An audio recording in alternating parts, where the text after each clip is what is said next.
Welcome and bienvenue. A warm welcome to everyone joining us this evening for a very special Visionary Voices coming to you live on location at the Aga Khan Garden here at the University of Alberta Botanic Garden just outside of Edmonton. My name is Salima Ibrahim and it's an honor to be your MC this evening. Today we have a unique opportunity for an insider's look at the garden and a chance to explore this beautiful space. The garden we are in today was a gift to the University of Alberta from His Highness the Aga Khan, celebrating over 40 years of partnership between the Aga Khan Development Network, AKDN, and the University of Alberta. At the convocation ceremony of the University of Alberta in 2009, His Highness first announced his desire to give a gift that would celebrate the university's 100th anniversary and his own Golden Jubilee, marking 50 years since he became Imam or spiritual leader of the Shia Ismaili Muslim community. The garden has realized his wish to create a space of educational and aesthetic value, a setting for enhancing our understanding of Islamic culture and design, and a place for public reflection and enjoyment. And so we are here today to reflect on the importance of spaces like this and how they foster intercultural understanding, pluralism, and connection. This evening's program will begin with a look back at the official inauguration of the Aga Khan Garden in 2018, followed by a conversation with two visionaries leading their respective institutions through what has been an unprecedented time of crisis and change. His Worship Don Iveson, Mayor of Edmonton, and Bill Flanagan, who recently assumed his role as President of the University of Alberta. This will be followed by a fascinating discussion between two renowned architects, Thomas Woltz, one of the leading landscape architects in the world, and Hanif Kara, a decorated and accomplished structural engineer and professor at the Harvard School of Design. To start our program, we revisit a very special day just 2 years ago on October 16, 2018, when His Highness the Aga Khan officially inaugurated the Aga Khan Garden, Alberta, the northernmost Islamic garden in the world, and the first garden of its kind in Western Canada, and shared with us his vision for this incredible space. Bismillahirrahmanirrahim. Your Honor, Lois Mitchell, the Honourable Rachel Notley, Honourable Ministers, Your Worships, Chancellor Stollery, President Turpin, distinguished guests. It is always a great pleasure to greet old friends and welcome new friends at a celebration like this. But today's inauguration stands out for me as particularly joyous. For one thing, the old friendships we renew today are especially meaningful. We look back, of course, to the welcome in Alberta of members of the Ismaili community who settled here almost half a century ago, often in very difficult circumstances. And those bonds of welcome have been continually renewed through the years, especially through our rewarding partnerships with the University of Alberta. One of the special gifts that old friends offer is introducing us to wonderful new friends, and that has also happened here. The project we celebrate today, the inauguration of the Aga Khan Garden, is a particularly happy example. I think all of you have had the pleasure in your personal life or your professional life of seeing a fascinating story develop happily from beginning to end. We recall the excitement of a new beginning, as well as that deep sense of grateful satisfaction when the planning works, when the hope is realized, and the vision is achieved. Well, that is exactly how I feel today. I was fortunate to have been part of this project's conception, and I feel fortunate to be here today to help mark its realization. I remember well my visits to the University of Alberta during my Golden Jubilee year in 2008, and again for the graduation ceremonies in 2009. That was when we first discussed this dream of creating here, together, a new Islamic garden. I paid my first visit to the proposed garden site at that time, wondering even then just how this dream might come true in practice.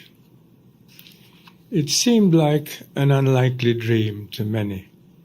After all, the great traditions of Islamic gardens has its roots in very different times and places. The symbol of the garden as a spiritual symbol goes back to the Holy Quran itself, where the garden ideal is mentioned many times. Down through many centuries, Islamic culture has continued to see the garden as a very special place where the human meets further proof of the divine. The development of the garden as a symbol of Islamic ideals flourished most magnificently some 500 to 600 years ago, and that happened, of course, in the warmer climates of Southern Asia. And yet, there we were in Edmonton, a decade ago, proposing to extend that lovely Eastern and Southern tradition at the start of the 21st century to the unique natural environment, somewhat cold, of northern and western Canada. This proposed new garden, to be precise, would be the northernmost Islamic garden ever created. Over the past 9 years, I have been able to watch the dream come true as we agreed on the configuration of the site, assembled a steering committee, chose an architectural firm, and reviewed development plans. And then, with the planning completed, the building process took just some 18 months, finishing on time and on budget, as planners like to point out. Me too. As I look out at this garden today, what I think about, above all, are the people who made it possible, their dedication, their talent, and their remarkable energy. I want them all to know that in celebrating this new garden today, we're also celebrating them. Theirs is a highly valued gift to the generations to come, who also must be privileged by experiencing the spirituality and harmony of multiple life forms. They include construction workers and gardeners, planners and administrators, artists and scholars, architects and designers, including the landscape design firm of Nelson Bird Woltz. They include dedicated members of the Ismaili and other Muslim communities in Alberta and other parts of Canada, the remarkable family of the University of Alberta, government officials at all levels, and those who serve the Aga Khan Trust for Culture and the Aga Khan Development Network. At the heart of their efforts, of course, was the inspiring power of the Islamic garden itself. For a central part of the garden tradition is the high calling of human stewardship, our responsibility to honor, to protect, and to share the gifts of the natural world. Gardens in this context can be seen not as imitations of nature, but as humanity's interpretations of nature, their geometric structures providing a human framework in which we can experience, in this case, the magnificent fluctuations of the Albertan landscape. The garden of Islamic tradition is also a place where the flow of refreshing water reminds us of divine blessing. It is a place for meditation and quiet renewal. But I would likewise emphasize that the garden through history has also been seen as a social space, a place for learning, for sharing, for romance, for diplomacy, for reflection on the destiny of the human race.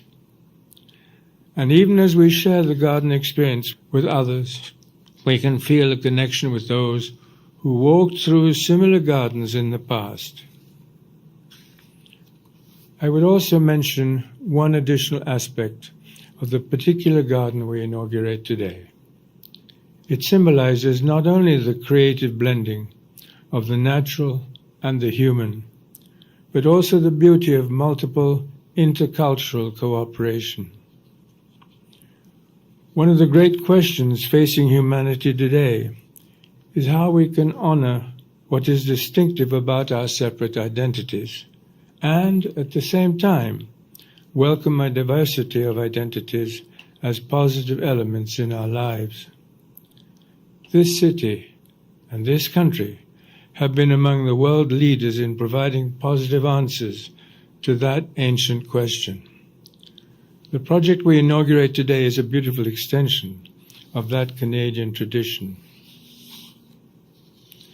In Canada and in many other places, the Aga Khan Trust for Culture has made a major commitment to creating and renewing important green spaces in recent years. We can look back on 10 recent successes in places ranging from Cairo to Zanzibar, from Toronto to Kabul, from Dushanbe in Tajikistan to Bamako in Mali. In 2018 alone, I helped to inaugurate 3 such garden projects in London, in Delhi, and now here in Alberta. But the story does not end here. In fact, the story of Canadian Islamic Gardens itself is not yet completed. Our plans are now advancing, in fact, for a new park to be developed a few hundred miles southwest of here in Burnaby, British Columbia. Yes, to be sure, it will surpass Edmonton as the westernmost Islamic garden.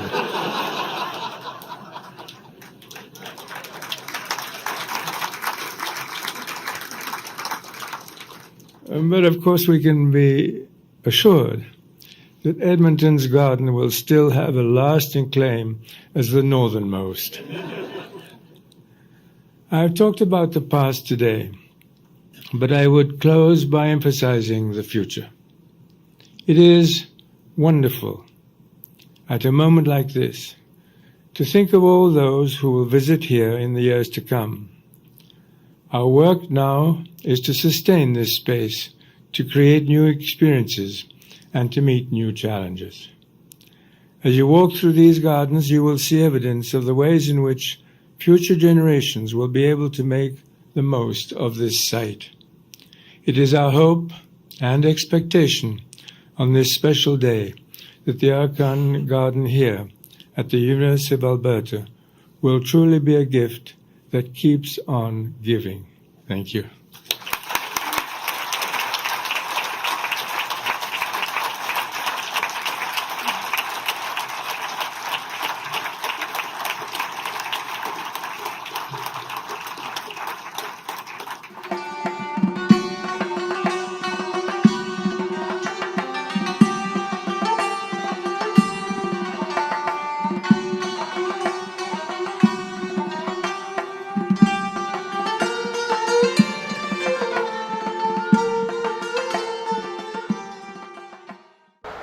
Mayor Iveson, I want to start a question for you, as you had the privilege of being here 2 years ago when His Highness inaugurated the garden.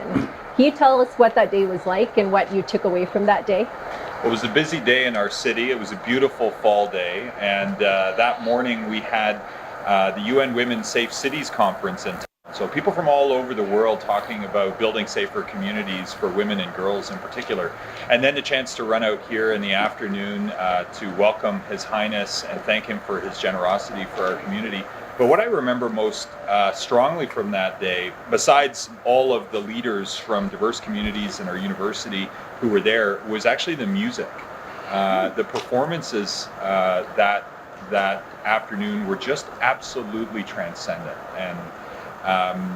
and wove together sort of a sense of something otherworldly that was happening, something spiritual that was happening, the significance of the gift that was being bestowed on our community and our university. And art really brought that to life, as much as the very thoughtful comments offered by all the speakers, including his.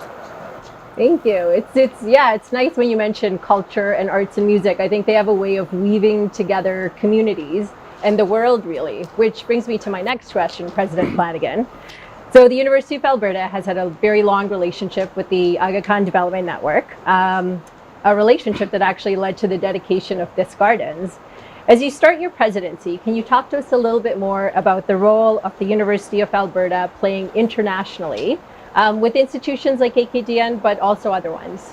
Yes, well, first, I just want to say how thrilled we are to partner with the Aga Khan on this marvelous garden around. And I've had an opportunity to tour the garden earlier this summer, and it's a beautiful moment, and it's such a beautiful gift to the community. And so I just want to say thank you on behalf of the University of Alberta, and not only for this garden, but for really a flourishing relationship with the Ismaili community here in Edmonton and beyond. And as you mentioned, we have viewers from around the world, and so we are really thrilled to share this gorgeous garden and this beautiful experience with viewers from around the world. And speaking of around the world, as you know, the University of Alberta is a uniquely internationally focused university. Almost 20% of our students are international students at the University of Alberta, something we're very proud of, that we welcome students from around the globe, from Asia, from Southeast Asia, Africa. And indeed, we see those numbers growing in the future. And of course, this is not only wonderful for the University of Alberta, because it brings enormously talented students to the university, but many of these students might choose to stay in Alberta or Canada and build a life in Canada. And as you know, that is the Canadian story, drawing people from around the globe, building a very diverse, multicultural society that I think is admired around the globe for what we're able to achieve. And so the garden, I think, is a beautiful symbol of that partnership, that global partnership, and a welcoming experience for all who come. That's great. Yeah, I agree. I think I read a statistic that almost 100,000 students come to Edmonton each year from all of our post-secondary institutions. And I think they really add to the vibrancy of who we are as a city and as a community. But maybe taking a bit of a different angle. So I think one of the great questions that are facing us today, and we've really been, 2020 has been interesting from a number of different perspectives, but we've had a lot of conversations, some challenging, around the idea of racism and discrimination. And I think there's something about settings like this, whether they're public institutions or gardens that are accessible by all, that allow for a certain level of dialogue around really important questions like identity and discrimination. Could you talk to us a little bit, and this question's for both of you, but why places such as this one that bring together people from different backgrounds and facilitate positive social interactions are so important to have in and invest in, particularly right now when I think we're going through a pretty challenging time. So Mayor Iveson, could I ask you to start? Well, it's a deep question, and my short answer is that this is what cities have been doing for 5,000 years. It's the place where people come together at something greater than the sort of tribal or family unit level and have to find ways to work together. And the cities that do that the best, that have the culture that allows for peace and for rule of law and for prosperity and for collaboration, those are the cities that are winning in the world. It's been that way for thousands of years, but the imperative as borders get shorter in a way and communities get more and more diverse, the imperative for pluralism, for inclusion, for respect, for new kinds of collaboration made more possible by technology than ever, that has unleashed a very, very rapid pace of change and development and competitive imperative for cities to be welcoming for everyone. And this is where I think Canadian cities have an edge in this world, and it's where our city, recognizing its heritage as a relatively new place from a settlement and colonization point of view, but a very, very ancient place from an Indigenous point of view, is rooted at on this bend in the river, at the crossroads of deep human history of collaboration on these lands, a welcome of settlers and explorers and traders who came here, the flourishing of the Métis culture, which represents a blending of those two, and then a city that is one of the most diverse in our country, perhaps not the most diverse, but certainly flourishes and benefits from connectivity to all parts of the world through the different communities that you find in our city. And so that is very much the strength of our city. The university is like a city within a city that is a locus of that, and refreshed and renewed, as President Flanagan said, by international students, by connectivity to international thought communities, and by professors from all around the world who bring their families and their connectivity and add their diversity and their culture to our community. So being a university town connected to the world is sort of table stakes for competitiveness in this day and age. But to know that in the Ismaili community, and thanks to the work with the Aga Khan Development Network, that His Highness sees this as the kind of place worthy of a gift of this garden, where we can make manifest that pluralism, where we can bring people together from all walks of life for weddings, for events, or just quiet contemplation, and host and nurture that kind of intercultural collaboration, appreciation of other faiths and cultures and the arts. Great cities do that, but it doesn't happen on its own. It's people and their generosity that makes that possible, and it's a culture that's very Canadian, that resonates through the landscape and the garden here. President Flanagan, from your perspective as president of the University of Alberta, which is an amazing university, my alma mater, any further comments to what Mayor Iveson just said in relation to just challenging conversations, and maybe to you specifically, but the role that post-secondary institutions in Edmonton and in Canada can play to help furthering that dialogue? Yes, well, first I'll say Mayor Iveson is a tough act to follow. Very thoughtful. Very thoughtful comments. But yeah, as I reflect on the garden here, I see what brings people together, and the garden certainly does that. And it reminds us that we share more than what divides us. And I think as people, we share a love of the beauty of the garden, the sense of place, and indeed Mayor Iveson's comments about the Indigenous traditions of the land and the sense of place that goes back centuries here on these lands, I think is also reflected in this garden. And so it's an opportunity, I think, to reflect on beauty, on tranquility, on peace, and on what pulls us together as a people. And so in that regard, the University of Alberta, of course, is deeply committed to equity, diversity, and inclusion in all that we do. We have an enormously diverse population at the university, students, as I mentioned, from around the world, faculty and staff that represent the wonderful diversity that is Canada. There's always more that we can do, of course, to ensure that the university is truly the inclusive community that we want it to be. And but I think I'm very proud of what we've been able to achieve at the University of Alberta, particularly our commitment to the Indigenous peoples of these lands, Indigenous ways of knowing, of teaching, and of research and of knowledge. It's something that we've reflected on very deeply at the University of Alberta. Again, much more that we need to do, but as you mentioned, I grew up in Alberta, and I know that this is a tradition and a knowledge that was not always well understood or well respected in Alberta. And so I'm deeply moved to return to Alberta and see how important a part of the university that is.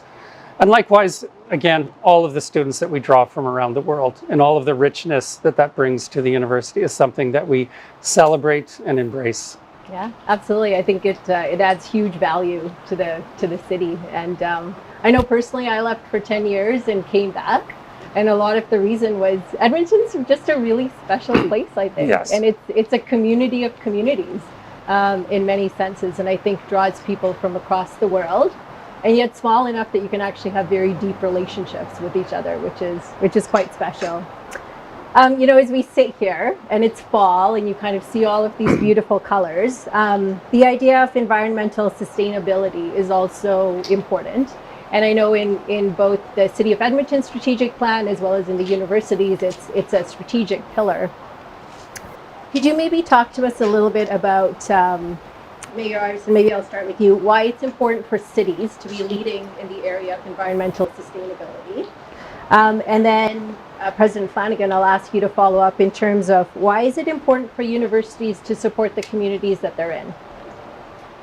Well, I think there are a few reasons why cities have never been more important to this. One, we are where now more than half of humanity resides on a very small fraction of the Earth's surface, and yet our impact on the biosphere, on the oceans, on forests, on croplands, and the airshed stretches way beyond the physical boundaries of the city. The supply chains that run into cities and the waste streams that run out of cities are now changing the planet itself. Some people call this the Anthropocene, which is to say the age in which human beings are now having geological effect on our planet. And the city of Edmonton is a founding member of a number of different international organizations working on climate, working on biodiversity at the network scale of dozens or hundreds or thousands of cities with shared goals to make sure that we leverage what I was talking about previously, which is our capacity for innovation, with a sense of stewardship around our impact on the land and water, and also with a sense of intergenerational stewardship, because some of the implications of what we've done historically we're dealing with now. The consequences of what we're doing now will be felt by our children. And so an intergenerational perspective on these, I think it seems harder and harder to achieve internationally and by nation states. Seems fleeting at the subnational level, except in cities.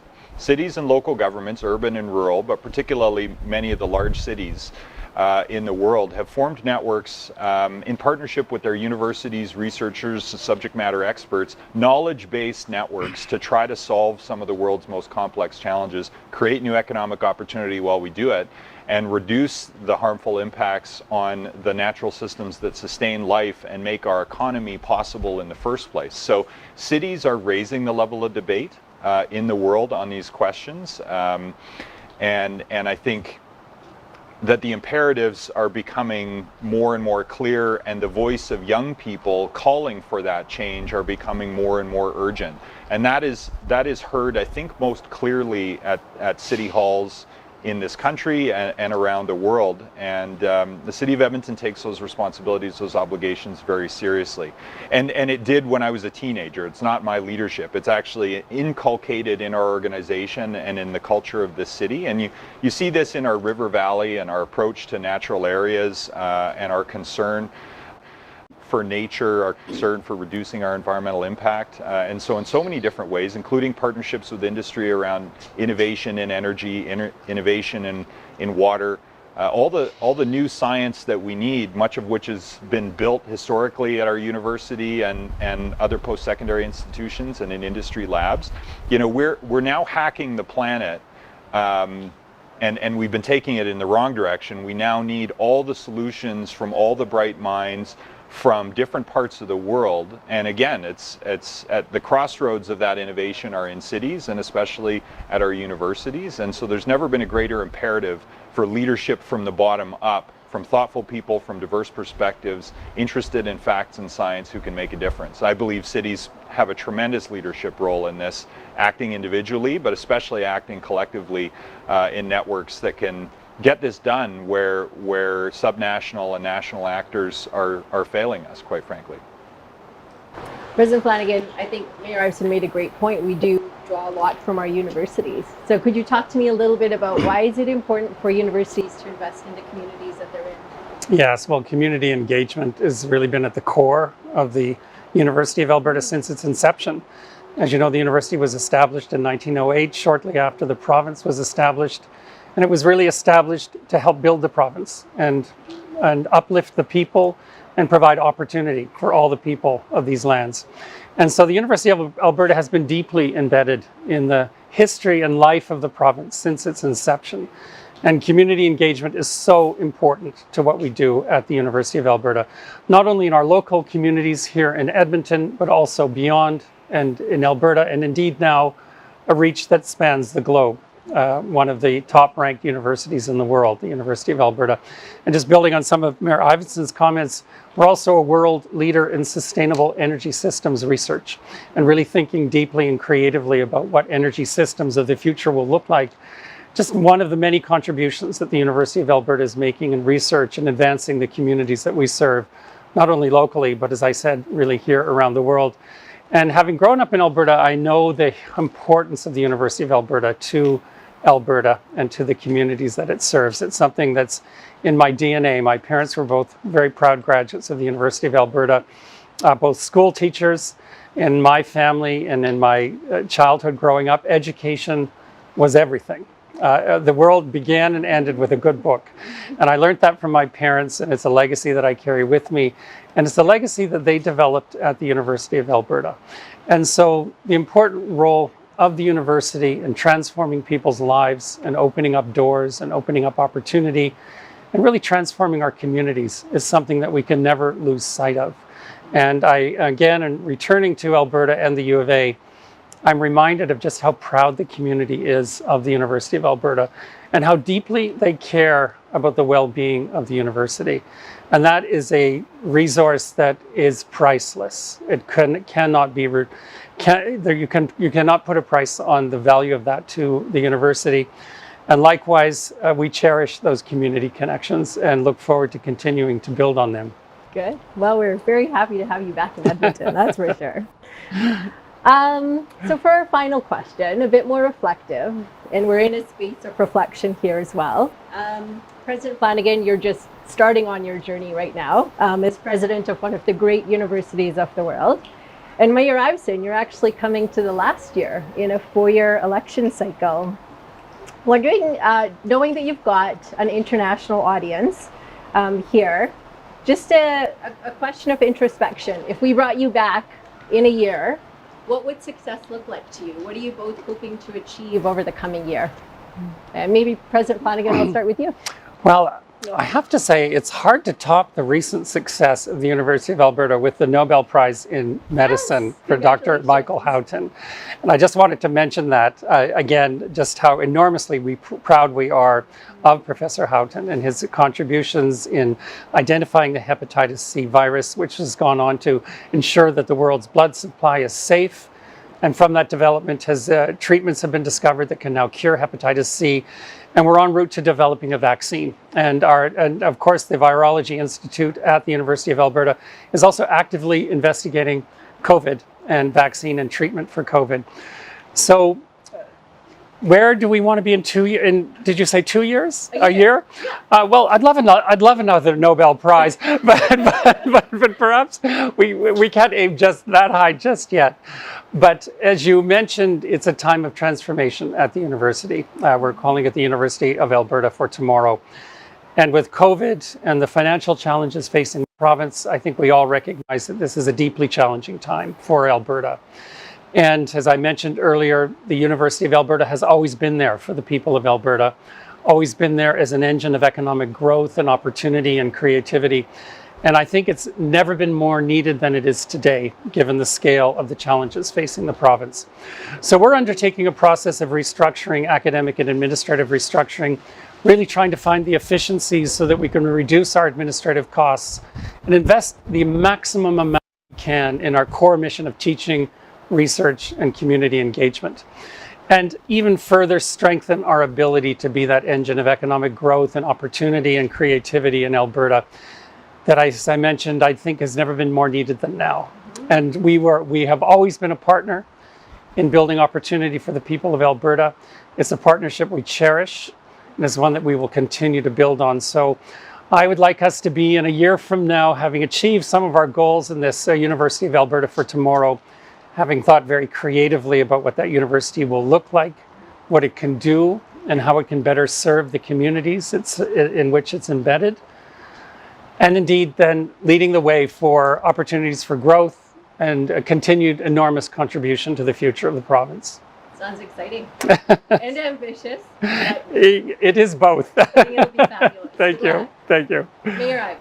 I'm glad you didn't come to me first, because I really needed a minute to think about this, because it's getting harder to think a year out, and yet we need that long-term and intergenerational thinking now more than ever to seize the opportunities that come with the challenges that we're facing.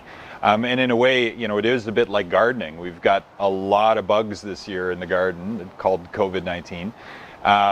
But next year something will grow back different, and we might plant something different. And so that stewardship, that resiliency, that reacting, and not just reacting thoughtlessly, but responding to the need to do things differently in a scarcer environment, certainly economically, I think I'll catalog a few hopes for the next year. I hope that an Edmontonian holds the patent, an Edmontonian, perhaps a researcher at the University of Alberta holds the patent for the first vaccine, and that some of our private sector partners who produce some of the world's most important antiviral drugs right here in our city and region are mass producing it for the world, and that gives us an edge in reopening the economy confidently and getting back to something that looks normal again in terms of our ability to be amongst each other as social creatures. Because I think that the bonds of our civilization are struggling as social creatures, and then because of these economic challenges, I think it's been very, very hard on people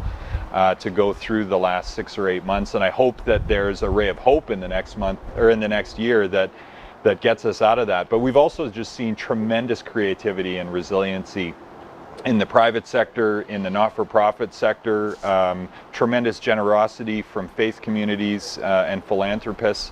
And I think in that way we'll all look back on this as one of those times where we really came together in a way that as humans we haven't been tested for generations. And so I hope that we'll be stronger for this a year from now. I hope that we'll have taken the opportunity to do great works like ending homelessness in our community, which we're just relentlessly focused on making sure no one is out in the cold. It was unacceptable before this that we had homeless people in a community as wealthy and as committed to inclusion as ours. And so we have some of those milestones in sight, and you would think it's harder to do those because of the economic pressure, but in another way, more things are possible than were possible before. New moves are on the table, new things can be planted, new things can grow. And so I hope that this will actually redefine the art of the possible. And that we've seen that governments can work together in ways that they before maybe thought they couldn't, that civil society can leverage and activate in ways that we've maybe forgotten how or atrophied over time, and that diverse communities like ours can come together with singular purpose to tackle something like COVID, tackle these economic challenges, and do so in a way that is just and compassionate and inclusive and brings everyone along, not just some people. And so I really hope that our community will be able to continue to provide that kind of leadership and inspire others to follow. Thank you. I think that's a lovely note to actually end on. It's a note of hope during this year, and I agree with you. I think despite the challenges of 2020, there's been a sense of coming together that I don't think I felt before. So thank you so much again for joining us tonight in this beautiful Islamic garden. And who knows, maybe we'll see you guys both here next year. Thank you. We now have the privilege of hearing from the man who took the vision of this garden and brought it to life, Thomas Woltz. Thomas is the owner of Nelson Bird Woltz Landscape Architects. He was named the Design Innovator of the Year by the Wall Street Journal magazine in 2013. In 2011, he was invested into the American Society of Landscape Architects Council of Fellows, one of the highest honors in his profession. During the past 20 years of practice, Thomas has crafted a body of work that integrates beauty, function, and form. His exquisite craftsmanship and sensitivity to complex biological systems has yielded thousands of acres of reforested land, reconstructed wetlands, native meadows, and flourishing wildlife habitat. His design work infuses places where people live, work, and play with narratives of the land that inspire stewardship. Many of these projects focus on restoration of damaged ecological infrastructure within working farmland and create models of biodiversity and sustainable agriculture. One of the most sought-after landscape architects on the continent, his current projects include Hudson Yards in New York City, Memorial Park in Houston, the Ismaili Centre Houston, and Cornwall Park in Auckland, New Zealand. Joining Thomas is Professor Hanif Kara. Professor Kara is a practicing structural engineer and professor in practice of architectural technology at the Graduate School of Design at Harvard. He is recognized for linking design, research, education, and practice. As design director and co-founder of AKT2, his particular design-led approach and interest in innovative form, pushing material uses, sustainable construction, and complex analysis methods have allowed him to work on numerous pioneering projects at the forefront of many challenges facing the built environment. Hanif's career extends into wider areas of design beyond the structural engineering disciplines. He is the first engineer to be appointed on the steering committee for the highly regarded International Aga Khan Award for Architecture, where he continues today and was on the award's master jury for the 2004 cycle.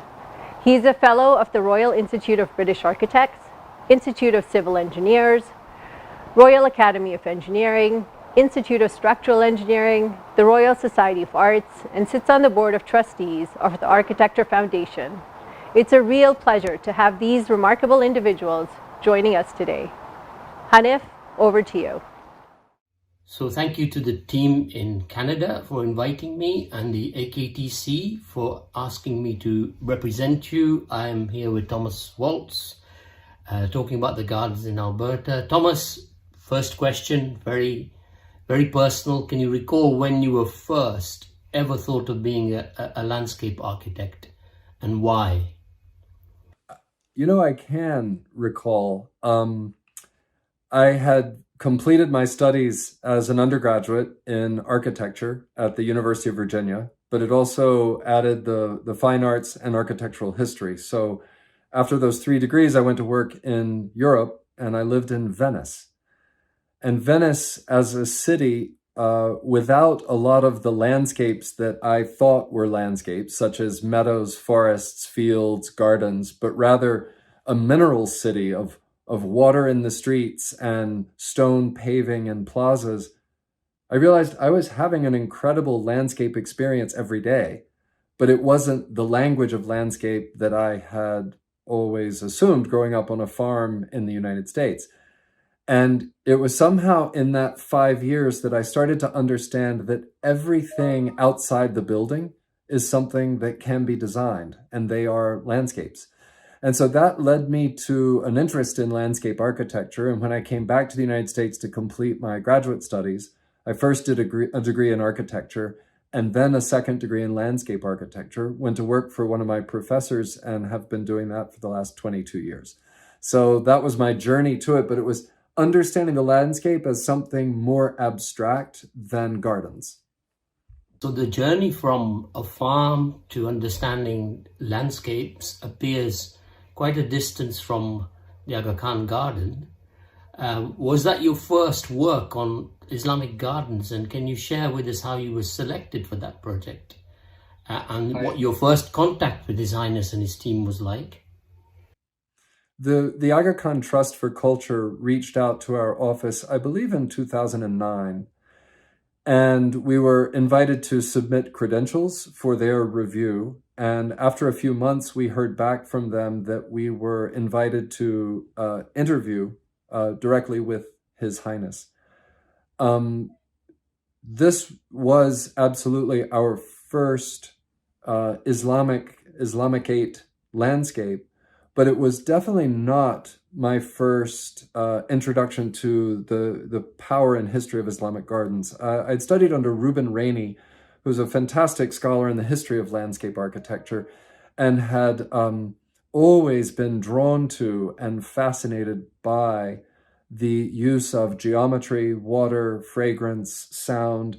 The key principles of the Islamic landscape had actually had a very formative impact on much of our work, but it was like so many people who have not done the deep research, it remained in the realm of perhaps mimicry, in the sense of copying something, or, oh, a rill would be nice here, or a fountain, or, fragrant plants.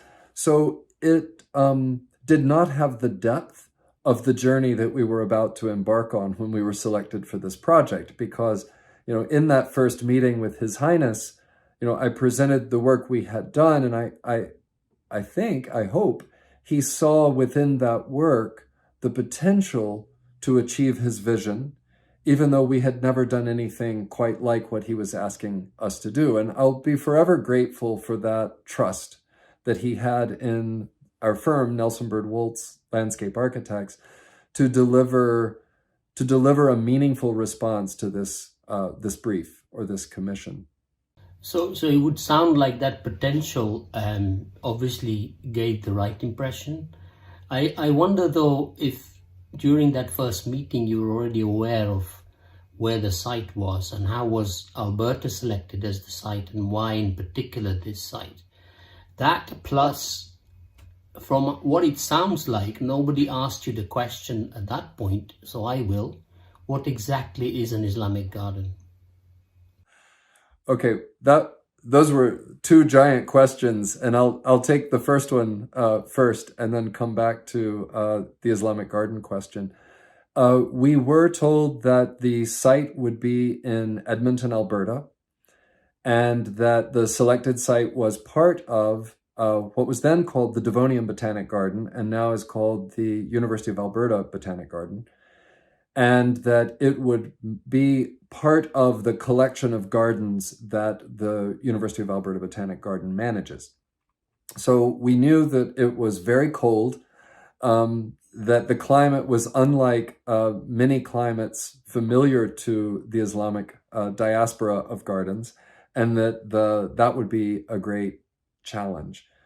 I was excited that it was part of a botanic garden because the horticultural knowledge, the care, the maintenance, the commitment to a garden open to the public realm would all be in place, presumably. So that was very exciting. As a firm that designs mostly public parks, public gardens, and botanic gardens, this was quite exciting to us.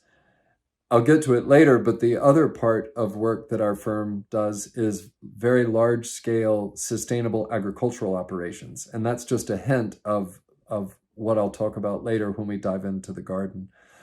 So yes, we did know about the site. I believe His Highness's choice of Edmonton came from the community. I think it was a suggestion coming out of the Canadian Ismaili community that there had been a long history of graduates from the University of Alberta coming to work, particularly in the medical fields, I believe, in different clinics and hospitals that His Highness had created around the world.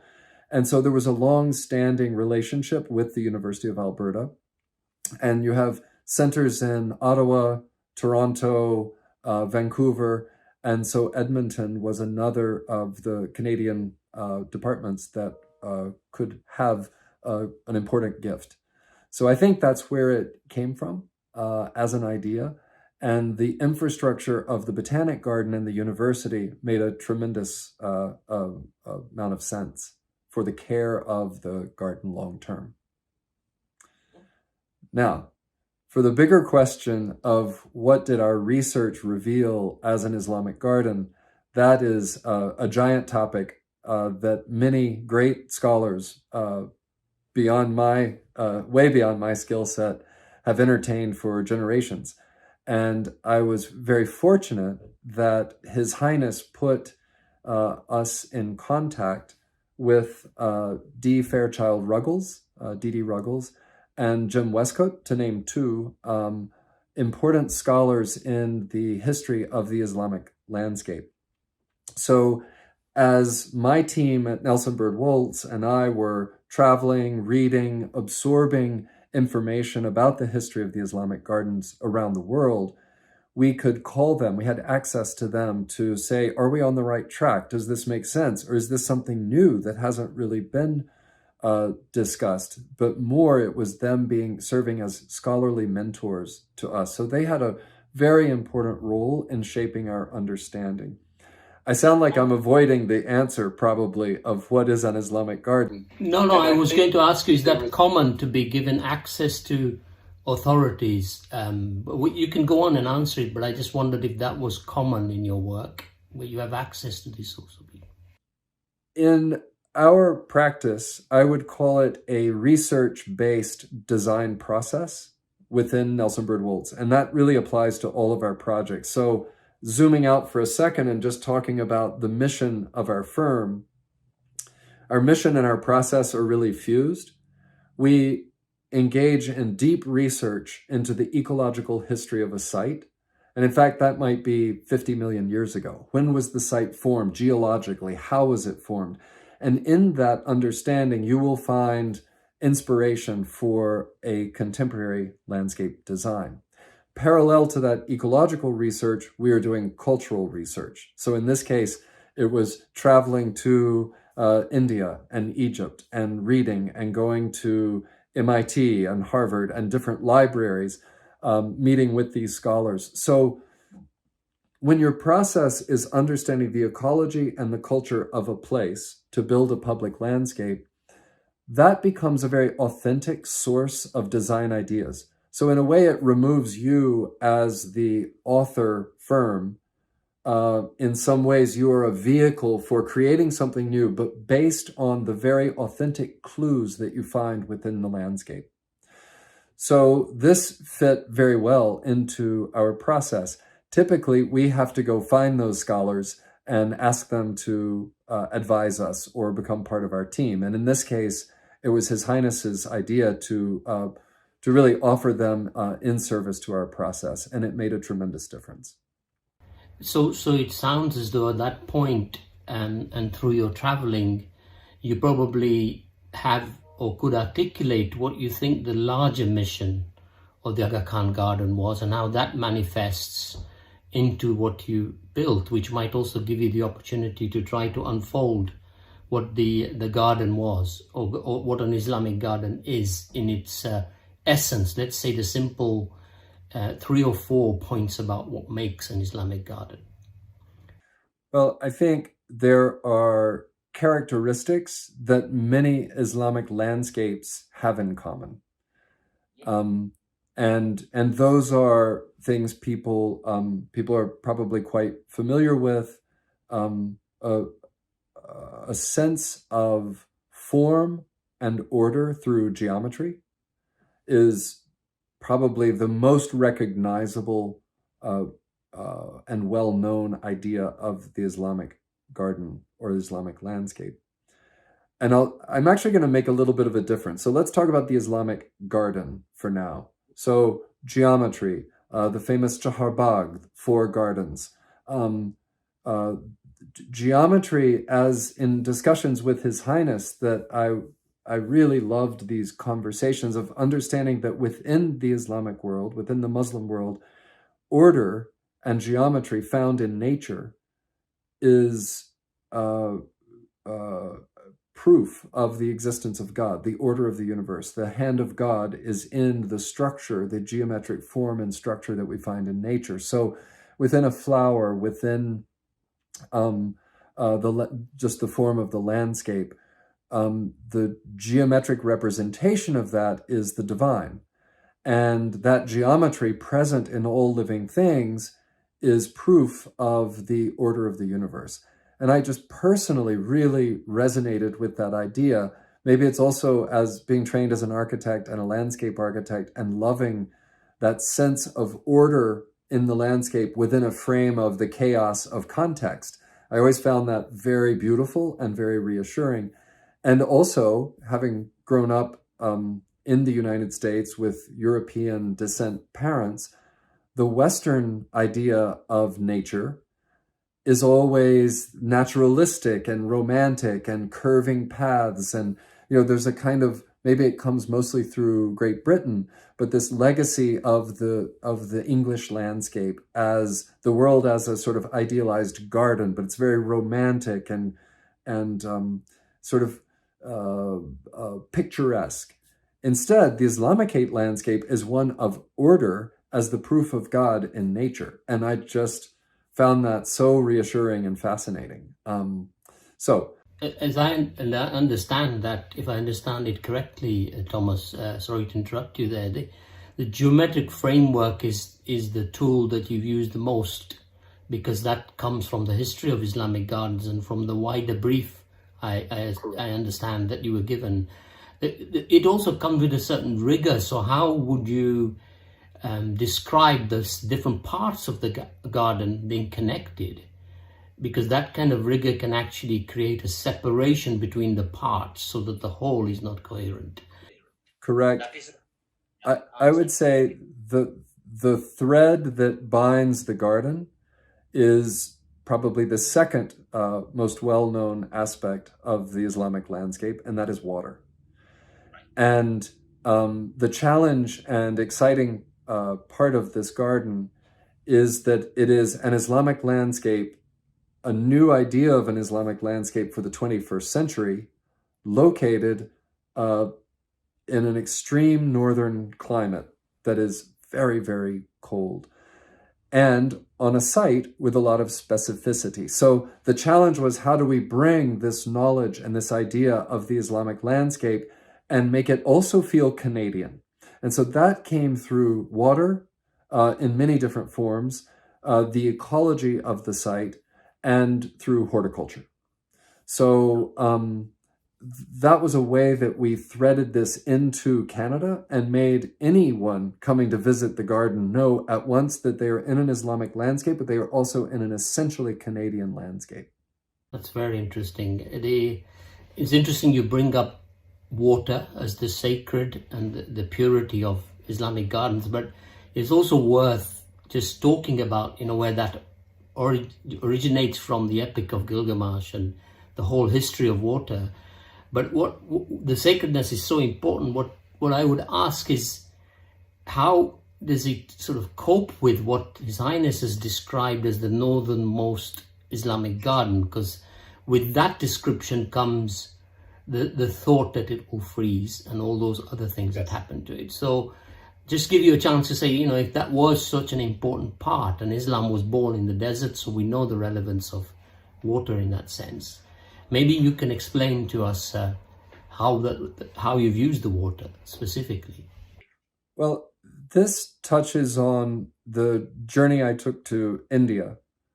His Highness suggested that I travel to see a long list of different Mughal landscapes, and then also to Egypt to see Al-Azhar Park and the Fatimid city and the walls and the work that the Trust for Culture had done there.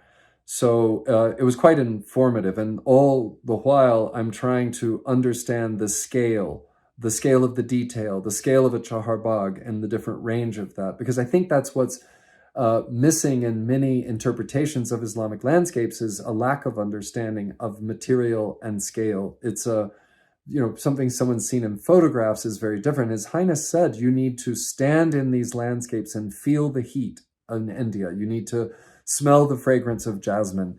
You have to, in a way, measure these landscapes with your own body. And I appreciate that very much. As a landscape architect, we have to experience the world with all of our senses. And the Islamic garden elevates you by touching all of those senses of sound, sight, smell, and taste. So it was on that trip that I was just digging, trying to understand, what was this garden going to be about? How was it not going to be a copy of or quotations of existing gardens? The worst would be if it were a pastiche of famous gardens. But it needs to answer this brief of the 21st century. And I thought about, what are the different challenges of our century? And, right now there are many. But one of them is agriculture and the health and sanctity and safety of food and the quality of water. Those two things are intimately connected. And it was standing at Ram Bagh, a spectacular garden that when I was there was almost in ruin. All the flowers were gone, all the plantings were gone. It's a garden that had not been transformed by the English, by a Chaharbagh being filled with soil and bringing the plants up to level, but it still had elevated walkways because the four tanks of a Chaharbagh were often lower. Shrubs and plants planted there sheared across the top, and they would flower on the top like carpets. But you could divert water into them, and they would build a kind of microclimate in the heat, and you could preserve the water, use a little bit to cultivate the plants. So being at Ram Bagh with none of the flowers or plants there, but only the architecture of the garden, I realized that the inherent language of geometry in the Islamic garden is born from agriculture in arid climates. So the cistern, the tank, the font, the source, then carefully managed water in a small, narrow stone channel to convey it to the plants that need irrigation in order to create food so that people could survive in dry climates. And that link to agriculture and to the productive landscape as the very roots of the form of an Islamic garden was mind-blowing to me and very fascinating. And it took seeing one stripped down to its very bones in order to build back ideas about agriculture. Now, this was very exciting because working with the University of Alberta, the department that manages the University of Alberta Botanic Garden is the Department of Life Sciences and the Environment. So they are keenly interested in agriculture and productive landscapes. So the idea of could this garden address, through the idea of cultivation, something within Canada that was an issue. And we discovered that there are very few sources of native wetland plants available in Canada for the restoration of post-extraction landscapes. So we thought, aha, we can take an Islamic garden, make it a productive garden, not just a pleasure garden or ornamental garden, as they've been interpreted so many times, but rather a beautiful geometry, a garden. We could make a beautiful garden structured by geometry with this thread of water used carefully to irrigate the plants. They could be cultivated and the seeds given out. And in a way, it became a parallel of the positive radiating influence of Islam as these seeds cultivated at the Aga Khan Garden go out across Canada to restore these fragile ecosystems and ecologies. So for us, that became really the story of this garden and its power. It's only possible because of the partnership with the University of Alberta. They care for and host the garden and cultivate these wetland plants. So when you have a garden about the calibration of water and you're cultivating wetland plants, it's a happy marriage of mission and beauty. You're very poetic about the receiving of sensory experience in the way you describe it all. So with the added poignancy currently about health and the pandemic, is there some things that, that poignancy is making us all want to go to greenness and gardens for restoring the inner garden of the human being, but also for general restoration? So do you think that there are some lessons that you might want to expand on in relation to that current problem that we're having with health? Did you put any particular species or smells apart from the noise from the water and so on? Well, the garden was designed maybe 6 years ago and then under construction and has been open to the public now for a couple of years. So I think the answer to that question is, not knowing a pandemic was in our future. It's more that lessons learned in that garden have conveyed to influence the way we're treating current landscape projects. And I think if you want a garden to truly heal, then it needs to, as I mentioned earlier, touch all of the senses. And so I think after the Aga Khan Garden project, our whole firm is probably more constantly aware of fragrance, color, sound, quiet, just working with His Highness on things like seating and seating in benches that allow you to have community and talk. And so those are outdoors, they're at a safe distance from one another, but you still can see each other. And so the things that we discussed in this garden have almost been, or they have been influential on how we address landscapes now to make sure that we are bringing forward the power of a garden to be healing, meditative, and in a way, a sacred experience. So let's go on to the site problems. I know it's on a dune ecology and you refer to the platform and the plinth. Were there some lessons from the issues you uncovered on site? Was there something specific that you might want to share with the audience? Yeah, absolutely. I think when you imagine a large scale geometric form finding its way into an existing garden, it's quite a challenge. And His Highness had made a site visit with the president of the University of Alberta and the provost and the director of the garden, and had made some observations in looking at different sites, different potential sites throughout the existing botanic garden. And they wandered through a dell that was a series of bowl-shaped terrain. And this is part of this perched high dune ecology that is typical in Alberta. So the trees grow very slowly. The soils are very shallow, and they're deep sands beneath what topsoil you have. So His Highness recognized the shape of this wetland bowl, and it did have perched water and wetlands in the floor of this area. And then there was a moment where there was a high ridge, and he suggested that that would be the point for prospect over the garden, and it looked down over an existing pond.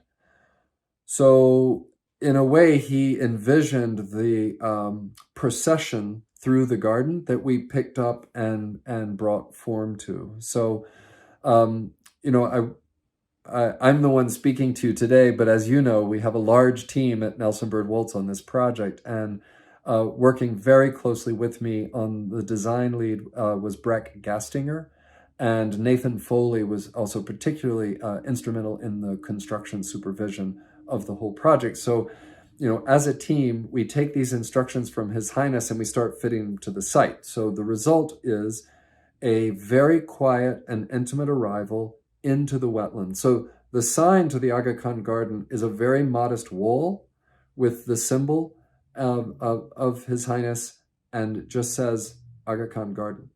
And you walk through this wall and you're on a narrow boardwalk that takes you across the wetland. So you're very aware, you're immersed in an authentic Canadian experience, and you come to a rotated rectangular garden that we call the Woodland Bog, or the Woodland Garden.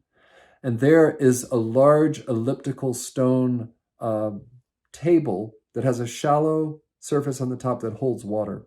So it reflects the sky.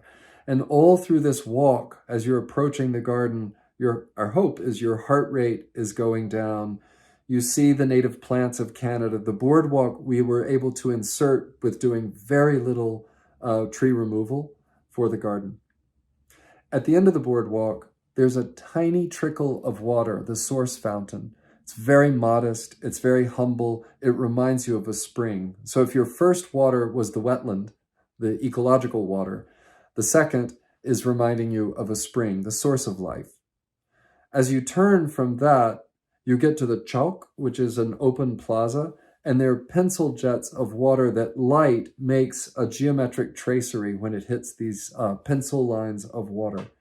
That beckons you to rise up the ramps or steps onto the Talar terrace, which overlooks the Chahar Bagh. So the Talar are two open-air pavilion-like structures with a taut tensile roof to shelter people from sun and rain and snow. And it provides shaded prospect out over the garden. So this is a place to linger and take in the whole garden. It's also the mediation between the woodland walk and the formal garden. At the center of this terrace is the source fountain, where the water surges up out of a geometric cube that again evokes this idea of the continuity of the presence of unity within the garden, because the geometries are everywhere, in the pavement, in the fountains. And then the water cascades down over Chini Khana, which was something we were inspired by the Chini Khan of Mughal gardens, which is a wall of niches. I think the direct translation is China cabinet. So in a garden, these niches would be filled with oil lamps, and water falls in front of it. So you can imagine in the 1300s, that would have been like fireworks. I mean, it would have been a dazzling display of water shimmering in front of this wall of lamps and candles. Then the water proceeds on a very large tank and goes to the Mutabi, or the floating island, and that then cascades into the Kala Pond. So this is the sequence of water and experience through the garden, from the wetland all the way to the pond. I want to add something I was mentioning earlier. So the Chaharbagh, the Talar, the Chabutra gardens, these small gardens of geometry based on the 5-petal rose and the 6-sided ice crystal. All of this is the formality one might expect in an Islamic garden. I want to make that distinction because thanks to the research of Didi Ruggles, we were made clearly aware of the Islamic landscape beyond the garden, and that is the idea of the bustan. So many of the historic walled gardens would have had a bustan, or orchard, or grassland. It was the landscape of cultivation. So back to our ideas about agriculture being one of the crises that we need to solve today, this idea of the ancient Islamic cultivated landscape adjacent to water of fruit and grasses and grains inspired us to make a long meadow all the way around the Kala Pond. And I think there are 30 different varieties of fruit trees that are grown. And here again, the partnership with the University of Alberta was phenomenal because they had done test trials on what fruit would be productive in that climate. So that brings an Islamic landscape to the Islamic garden, and the Islamic garden to the Canadian wetland and forest ecology. Wow. So you, I think you've described with wonder the tapestry of the supreme features that probably will lead people not only to stay there for a long time, but walk through as well. And that physical picture that you're painting is already enticing, but maybe we should talk a little bit about the impact now, which is the people who haven't seen it, what has happened beyond the garden, beyond the university, beyond Alberta. Has it had a significant impact that you're aware of so far? And connected to that, I suppose, is, how does it serve the bigger questions that particularly Canada and the Canadian Ismaili community relate to very well, which is the platform for dialogue and concepts of pluralism. So I'm just wondering whether it's already leading to some of those kind of conversations for Canadians. Yeah. Well, I feel that the entire garden is rooted in this idea of pluralism. And His Highness was very clear about this being a landscape that would welcome all people. Anyone in the world should be able to come here and learn something about the ancient culture of the Muslim world as it relates to landscape and gardens. And so as a place for people to come to gain enlightenment about the extraordinary cultural and artistic and horticultural contributions of Islam to the world, it is a powerful step forward in understanding one another as human beings, understanding one another's hearts. And my hope is that this garden will touch people, will educate people, and inform them about the power of this very ancient, magnificent history of the Islamic landscape. So as a site for conversation, as a site for education, as a place for learning about things that many people in North America are unaware of and not well educated. And my hope is that this is an important step forward for us to come to know each other accurately and know each other's hearts. And in that way, we come to love each other. And I think the landscape, because it touches us in ways that we often can't really describe, I think the landscape is a perfect place for the dialogue of acceptance and pluralism to begin. Fabulous, Thomas, really wonderful. I think maybe we should go back and try and round it off to your kind of final comments that you might have. I certainly am aware that you're working with the community and the AKTC on a number of other projects, including You have worked on King's Cross, Burnaby, Houston, now Houston, together we're working on. I wonder if you could say something about what it's like to work with His Highness, the community, and generally the Aga Khan Trust for Culture in your closing remarks, Thomas. And if you have any questions for me as well. Well, thank you for that question. It has been a tremendous honor to work with His Highness and in service to the greater Ismaili community in so many different places. I have been so moved by his ability to see right through complex concepts and know exactly the few words of direction to get us on track to achieve his vision for these different landscapes. And that has been a great educational experience for me.